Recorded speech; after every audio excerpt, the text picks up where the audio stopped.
दोस्तों, लोकसभा चुनाव में जब उत्तर प्रदेश में भारतीय जनता पार्टी और उसके गठबंधन के तमाम सहयोगियों को करारी शिकस्त मिली, उसके बाद योगी आदित्यनाथ ने ताबड़तोड़ बैठकें की।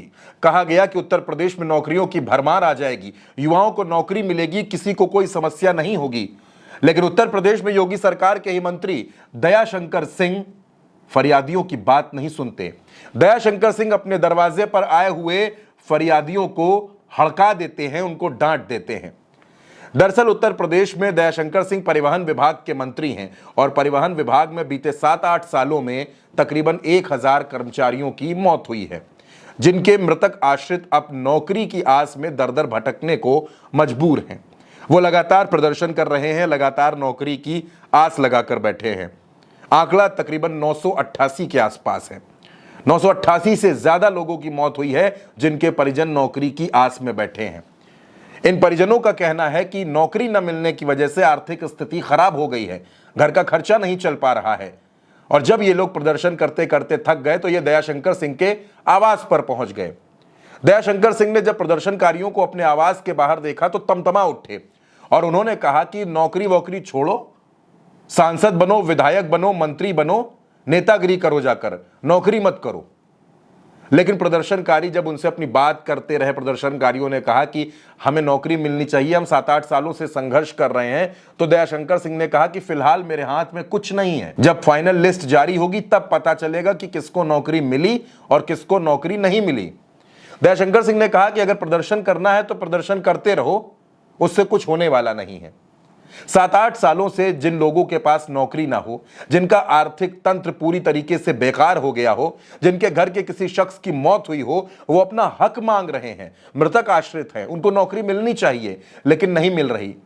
ये सिर्फ 1000 लोग नहीं हैं, ये 1000 परिवार हैं और इनके बारे में कोई सुनवाई नहीं हो रही। ये चाहे परिवहन मंत्री की चौखट पर चले जाएं, चाहे परिवहन विभाग के बड़े बड़े अधिकारियों की चौखट पर चले जाएं, चाहे इको गार्डन में प्रदर्शन करें, चाहे विधानसभा के बाहर खड़े हो जाएं, लेकिन इनकी सुनवाई कहीं नहीं है। और जहां ये अपनी बात कहने के लिए गए, वो इस विभाग के मंत्री हैं, परिवहन मंत्री हैं दयाशंकर सिंह, वो इनकी बात नहीं सुन रहे, उल्टा वापस लौटा दिया और कहा कि जब फाइनल लिस्ट आएगी तो पता चलेगा कि किसको नौकरी मिली और किसको नौकरी नहीं मिली। अब इन लोगों के सामने प्रदर्शन करने के अलावा कौन सा रास्ता है? ये धरने पर बैठे हैं, सड़क पर बैठे हैं, चिल्ला रहे हैं, अपनी मांग कर रहे हैं और दयाशंकर सिंह इनको नसीहत दे रहे हैं कि नौकरी का चक्कर छोड़ो और नेतागिरी करो। दोस्तों, दयाशंकर सिंह उत्तर प्रदेश में बलिया के विधायक हैं और योगी की सरकार में परिवहन विभाग के मंत्री हैं।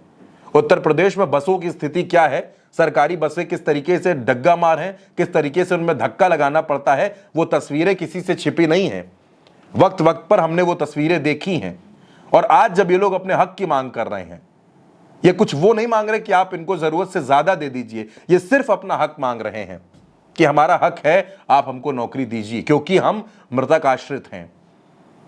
ऐसा भी नहीं कि परिवहन विभाग कोई बहुत बड़ी वैकेंसी निकालने जा रहा है और उसमें नौकरी दे देगा, नहीं, ये मृतक आश्रित हैं। इनके परिवार का कोई ना कोई शख्स परिवहन विभाग में नौकरी करता था, उसकी मृत्यु के बाद ये नौकरी की आस में बैठे हैं कि हमको नौकरी मिल जाए और ये परिवहन विभाग में नौकरी करके अपने घर का गुजारा चला सकें, अपने घर की आर्थिक व्यवस्था को ठीक कर सकें। लेकिन बदले में मिलता क्या है? नसीहत। बदले में मिलता क्या है? ज्ञान। बदले में मिलता क्या है? यह मिलता है कि जाओ नेतागिरी करो, प्रदर्शन मत करो और तुम लोगों को नौकरी मिल जाएगी तब भी तुम नेतागिरी करोगे। इस तरीके की बातें कहकर इन प्रदर्शनकारियों को लौटा दिया गया और ये एक बार फिर नौकरी मिलने की आस में कि इनके साथ इंसाफ होगा, इनको न्याय मिलेगा, इस आस में लौट आए हैं और फिर प्रदर्शन करने को मजबूर हैं। दोस्तों, ये खबर आप मेरे साथ उल्टा चश्मा यूसी पर देख रहे थे। मेरा नाम चंद्रकांत है। अगर आपने चैनल को सब्सक्राइब नहीं किया है तो जरूर सब्सक्राइब करें।